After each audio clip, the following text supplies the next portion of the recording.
just jumped to a different streaming site for a second, and I'm joined now by Kathy. And Kathy, over to you. I know Ray's done an amazing introduction whilst we were trying to deal with the technical difficulties. So yeah, if you just want to pop onto screen share and jump straight into it. All righty.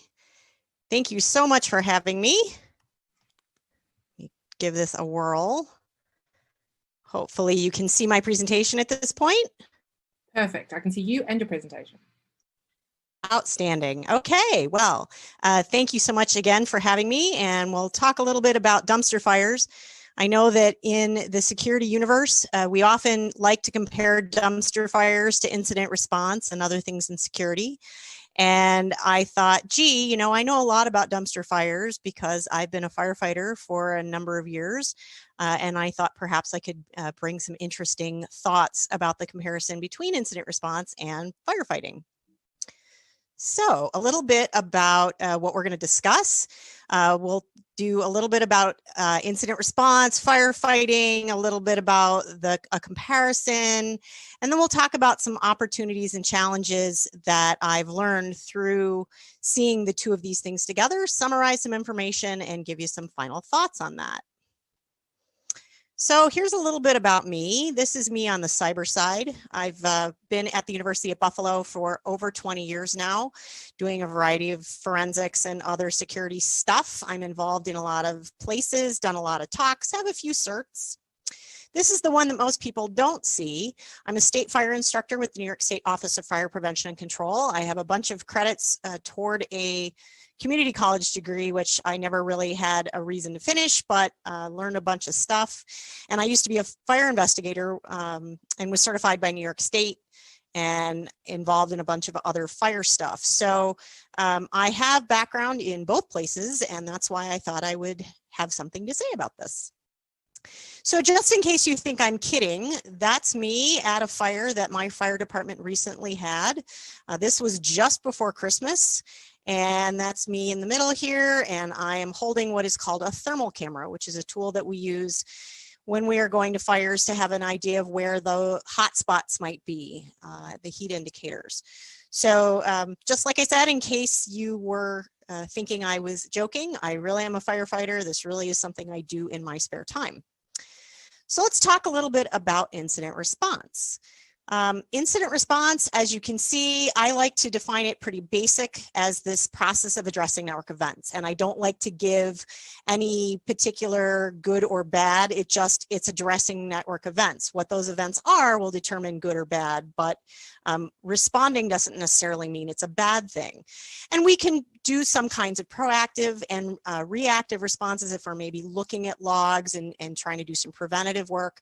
But basically any event that potentially could affect the CIA triangle and, you know, obviously could potentially do some harm, that's really what we're talking about here.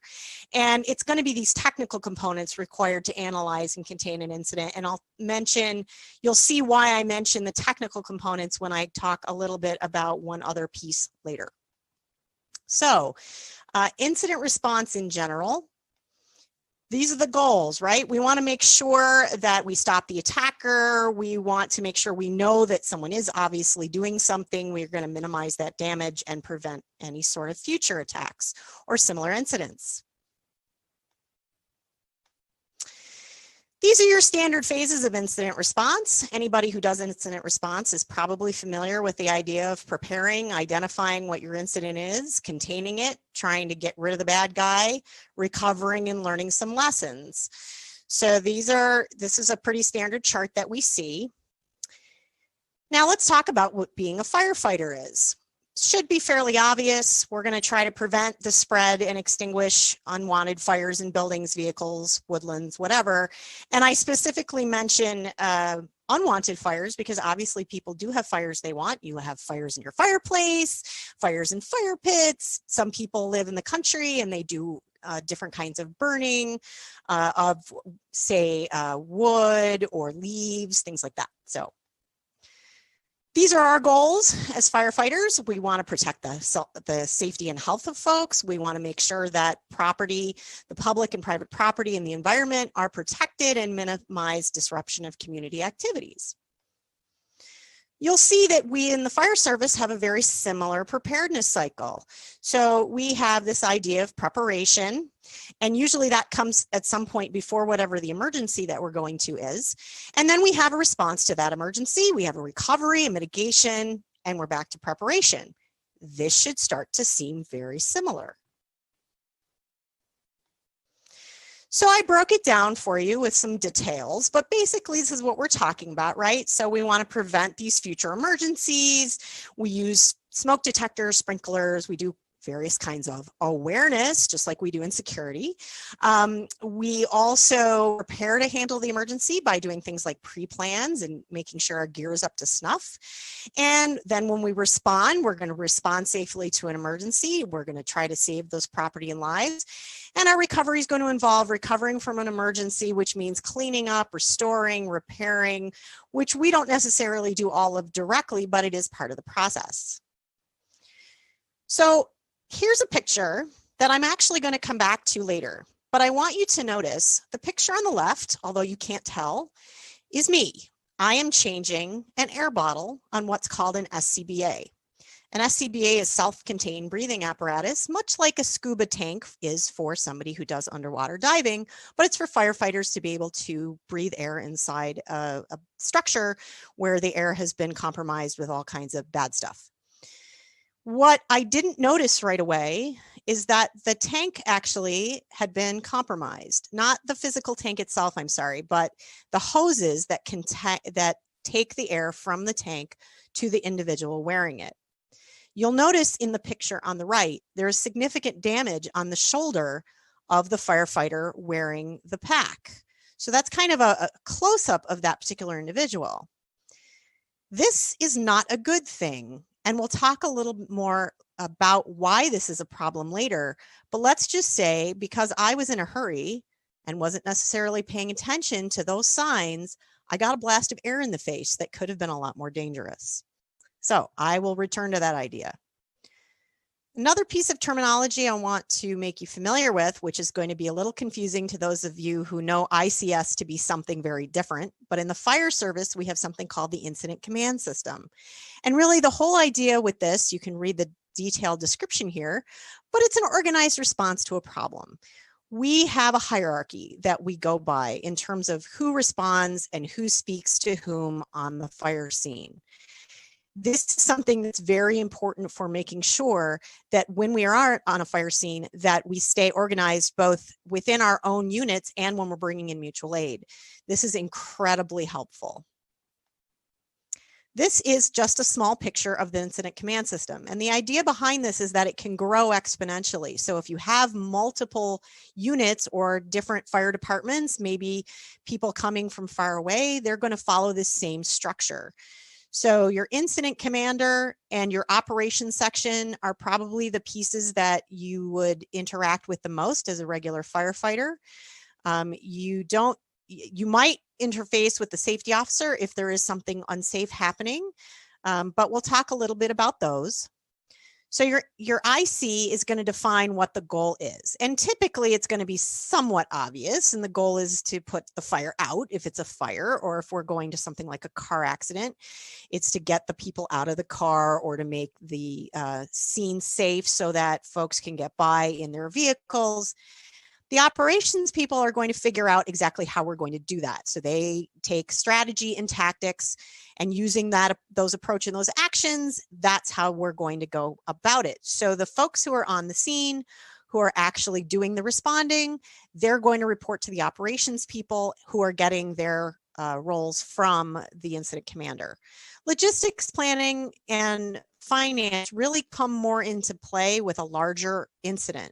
So logistics is going to be, we need more people, so our fire department can't handle it alone. We now need to call in mutual aid. So we might have somebody who becomes in charge of all those logistics because it grows to be such an exponentially large situation. Planning, if it's going to be something that's lengthy. So let's say it's not just a single fire. Let's say it's a fire that's a part of something really big like an earthquake or a flood situation, or something that's going to take multiple days. And then, so that's where this whole idea of long range planning and then at the end demobilization comes in. Your admin and your finance, that's going to be any kind of regulation, compliance, licenses if we need anything like that. So let's compare the two a little bit. We've already seen that these methodologies are really similar. And while there isn't officially a lessons learned in the firefighting circle that we saw earlier, realistically, that is part of that same process. A couple quick misconceptions, because I think these are important to note. Really, for IR, a lot of people think every event is an incident and that we should handle them all the same way and that they can be solved really fast. We all need to be rock stars and we always can tell exactly who did it and how. And the reality is that those things are not true. Now, many of you might know those things, but I suspect not as many of you realize that firefighters are not always paid. In fact, I'm not paid. I'm a volunteer firefighter. I've been a volunteer firefighter for many years, almost 24 now, and I've never been paid a dime. I do this because it's something I love. And if you hadn't noticed, not a big tough dude. That's not who I am. We don't fight every fire the same way. Yes, we typically put wet stuff on red stuff, but we go about it very differently depending on the circumstances. We don't extinguish every fire quickly because it depends on the situation. And it's definitely not always a full-time job. As I mentioned, I'm a volunteer. Some similarities. We've already seen some. Obviously, we focus on whatever the immediate problem is right now, and later we're going to find the cause. So as a fire investigator, that was one of the things that I would do. I would go in and I would determine or help to determine the origin and the cause of the fire. We use some form of triage. We're going to determine what the best course of action is based on how serious the perceived threat might be. So regardless of whether we're talking incident response or firefighting, same idea. They're cyclical in nature. We've already seen that with the little diagrams I showed you. They both require thinking outside the box. Sometimes you don't have the right tools you need. Sometimes you don't have the tools at all. I had a friend who's a firefighter with a city department who had to move a 600-pound person out of a very tiny third-floor apartment that wound up going to Home Depot and getting a bunch of wood and other tools and building something to get this individual out. So that's not so different from what we do in IR, where we don't necessarily have exactly the tools we need on hand. So sometimes we cobble other things together and we punt. We sometimes have to bring in outside entities. Sometimes you need mutual aid, whether it's firefighting and you need another department, or whether you need to consult and bring another entity in to help you. And sometimes there's inside teams. So there are companies who have firefighting teams right as part of their organization. They're usually places like factories will have firefighting teams. And, sometimes you have incident response teams in an organization and sometimes they hire from outside. So now let's take a look at some of the things that I've learned. So one of the opportunities that I've really learned from firefighting is how important patience is. Take a beat. And by that, I mean, stop, take a breath, because sometimes it's not an incident. And even with a fire situation, which you'd think would be absolutely life and death, and you should be running straight in, the reality is that breath, that moment could make the difference between literally life or death, or even in an incident response in the computer side of things, could be successful or not successful. What I like to say here is slow is fast. And what I mean by that is be very deliberate in what you do. So here's a great example. So the picture I showed you in the very beginning of me with the camera was when we first showed up at this house on the left side of the screen. You will see there's a lot of smoke coming out of this house. You can start to see little tiny bits of fire if you look around at this. On the right side of the screen, you will see flames shooting out of the side of this house. So what happened between these two pictures? Well, I can tell you what happened. What happened was our guys did not get up inside and start knocking down the roof. That's the reality. I mean, some guys did go in. We had a bunch of water problems and we didn't open up the roof. They knew right where the fire was. They didn't get it opened up. And as a result, we were there for 4 hours, and it wasn't one person's fault. It was just the nature of things. We didn't take a beat and go, this is what we need to focus on, bring in lots of tools, do what we had to do and put the fire out, because we got so hyper-focused on that little fire that you start to see coming out of the right side that you wind up with it blowing out of the roof. So this is what I mean by patience. Now, in an IR response, this is what I'm talking about. So you get boss people who are freaking out. Oh my God, it's the end of the world. What are we going to do? And I bring up Chegg as a great example of this. So Chegg is a company that, among other things, does educational book lending or book renting. And when they do textbook rentals, they have a login. And that login, unfortunately, is sometimes the same login as, the educational institution. So when 40 million of their customers were breached in 2019, you might expect there were a few compromised accounts, right? So this is brought to higher ed institutions everywhere, and places had lots and lots and lots of accounts that were given to them. And lots of boss people lost their minds because they thought, oh no, it's the end of the world. Well, wait a minute. Is it an incident? Is it really truly an incident in that context? And the reality is, well, it's a bunch of compromised accounts, but that compromise didn't start in your organization. You aren't responsible for that. Yes, you have to deal with the compromised accounts, but is this really that serious? The same really goes for, any other incident. I have friends that work in IR in law enforcement.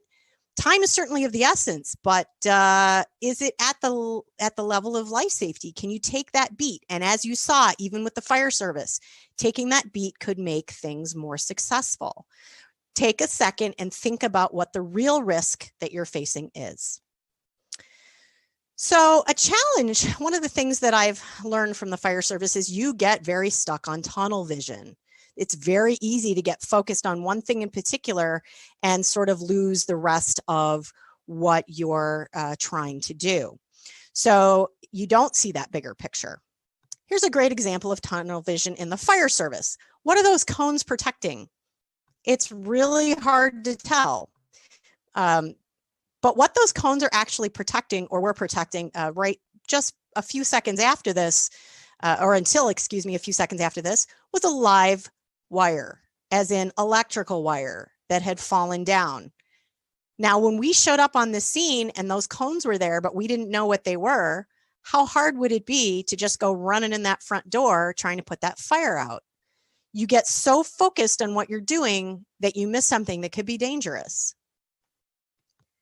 Not unlike in incident response. Is the scene in fact safe? Yes. In many cases, you're dealing with malware, you're dealing with a compromise. But if you're in law enforcement, or if your equipment is in a place that could be unsafe, I give that asbestos example in the bottom. When you're going and you're looking at this incident, are you making assumptions that it's malware? Could it just be a misconfiguration? Certainly, you don't ever want to go into a forensic situation where you're doing blind hardware acquisition because you're so focused on grabbing that hardware. Maybe it's encrypted. And if you just shut it off, now you've lost all that information. Another example would be something like an email that looks like it's something similar to a ransomware situation, but maybe it's just a phishing message. Maybe it's just intended to get credentials. So it's really important to take a moment and look at those things and not get tunnel vision. So the last thing that I'll bring up here is accountability, which doesn't necessarily seem like it fits incident response, but it really does. And again, anybody who's done anything with law enforcement is probably a little more familiar with this, but it really should be true in any time you're doing incident response, especially any sort of sensitive forensics case. You need to know where everybody is, and not just because you want to know where they are, but there could be duplication of effort. Somebody could be stepping on each other's toes, literally, figuratively. That could be really serious. So in the fire service, we have what are called accountability tags, which is what you're seeing on the left.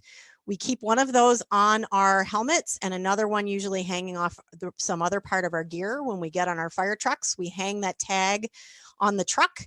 If we are going inside, we have a second tag that we drop at the door, and that tells us where we physically are. On the right, you see swipe card access. So your incident response, you might be logging physically with a log like what you're seeing there. You might be logging in and out. Your swipe card access logs might provide some accountability information. So what I didn't have a chance to really talk about specifically is the incident command system, and I will get back to that in a second. But in general, think like a firefighter. Have patience. Take that beat before you continue. Avoid tunnel vision. Do what we call a 360. When you first pull up on the scene of a fire, the idea is that you're supposed to pull just past the structure that is on fire because you want to see at least 3 sides. And then once you are at the scene, the incident commander does a 360 going all the way around the building because you never know what's behind you. Location, document where people are, know where your team is. It'll prevent a lot of headaches in the end.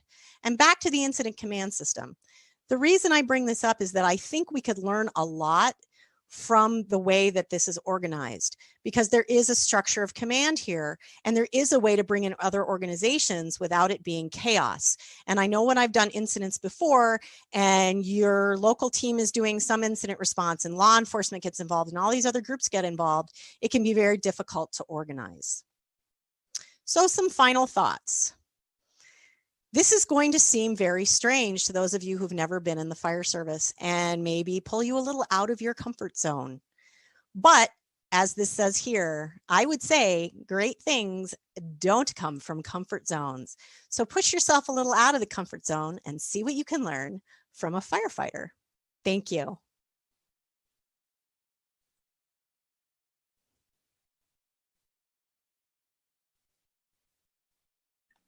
Whoops. Sorry about that.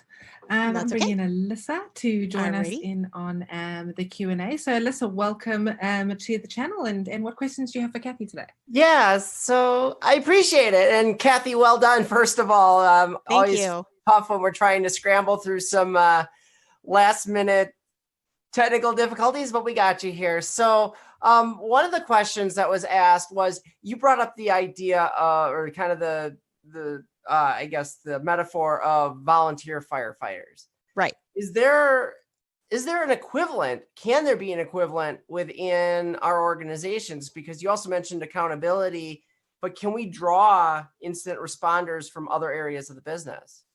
I think so. I mean, I think that there are certain technical levels that you are only going to have perhaps in your organization in certain places. But you absolutely can have people in your organization who are advocates, as you always refer to yourself, security advocates within other portions of the company who understand how some of these things work. And ideally, if you have an incident response team and those people are from various areas of the company, that's certainly very similar to what we're talking about, right? So they may not be volunteers in sort of the traditional sense, but ideally in a large incident, you're going to be involving people from finance and HR and perhaps communications. So I would say that's probably a good equivalent. Okay. Another question. So you mentioned slowing down, and taking that deep breath.